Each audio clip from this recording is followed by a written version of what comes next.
مساء الفل والياسمين عليكم اجمل متابعين. النهارده هعمل معاكم فتة الفراخ وبتطلع معايا قمر بالشكل ده.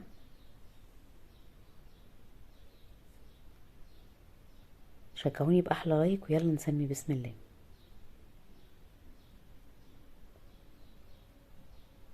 هقطع العيش بالمقص بالشكل ده، هقصقصه بالشكل ده. شكله بيبقى حلو قوي لما بيتحمر. طبعا لو حابه تقطعيه بايدك ممكن تقطعيه. بكون مسخنه الفرن، بحطه على الشبكه اللي في النص ياخد معايا اللون الذهبي ويبقى مقرمش كده. لو حابه تقليه في الزيت ممكن تقليه في الزيت، بس انا مش بعمل الخطوه دي عشان ما يبقاش تقيل.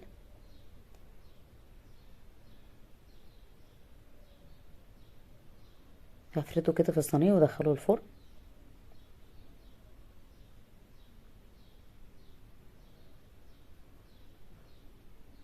معايا صدور فراخ اكون خليها من العظم وشايله الجلد بتاعها، واكون غسلها كويس قوي. لو فيها اي زيتات ولا اي دهون بشيلها. انا عايزاكم تجربوها، هتعجبكم قوي. خفيفه والطعم بتاعها تحفه. هقطعها مكعبات تكون عريضه شويه.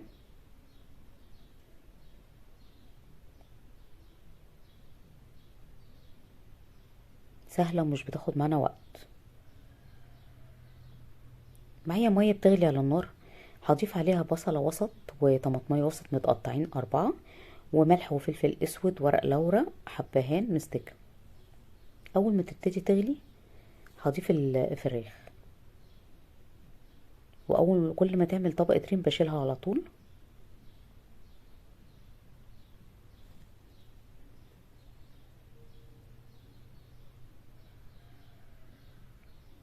هقلبها كده وهغطيها واسيبها لما تتسلق.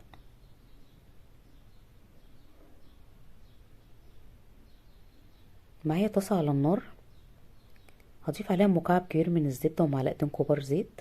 اول ما تبتدي تسخن بالشكل ده هنزل بالفراخ. انا بديها لون بس انا مش عايزاها تاخد وقت في الزبده عشان ما تنشفش مني. انا بديها يا دوب تاخد لون معايا كده، بطلعها على طول لان هي اصلا مستويه. برش عليها رشه من الملح، بابريكا مدخنه بتديها لون وطعم حلو قوي.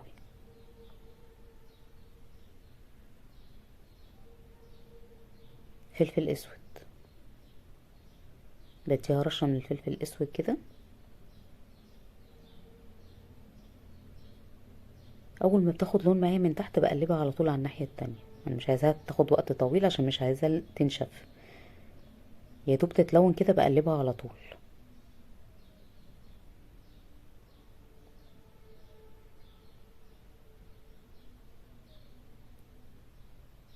كده بقى خلاص هطلعها على مناديل مطبخ.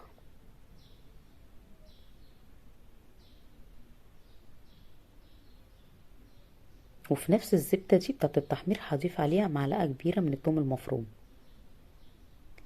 واقلب بقى كده.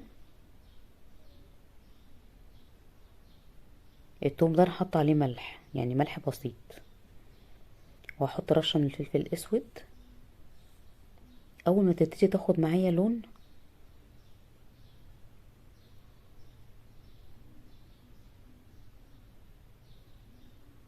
هضيف عليها معلقتين كبار من الخل.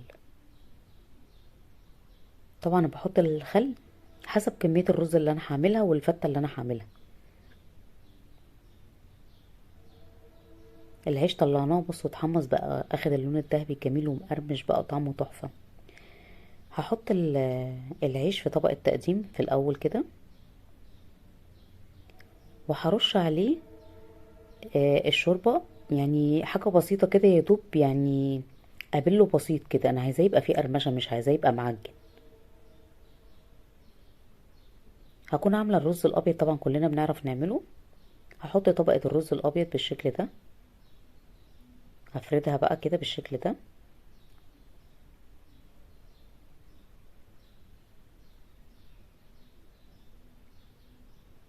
واحط عليها اللحم الفراخ. شايفين الفراخ خدت اللون الجميل ده ازاي؟ وطعمها بيبقى جامد قوي. هحط حبة من الشوربة على التوم كده، عشان عايزة كل الخليط دوت ينزل على العيش وعلى الرز وعلى الفراخ، بيدي طعم حلو قوي. هصب بقى على الفراخ وعلى الرز كده والعيش. انا عايزاكم تجربوها، لو عجبكم الفيديو اعملوا لايك واشتركوا في القناة وفعلوا الجرس عشان يوصلكم كل جديد، وضيفوا اصحابكم عشان تنوروني. يا ريت ما تنسوش تحطوا اللايك. شايفين طبق الفتة بقى عامل ازاي؟ يلا بقى ندوق مع بعض.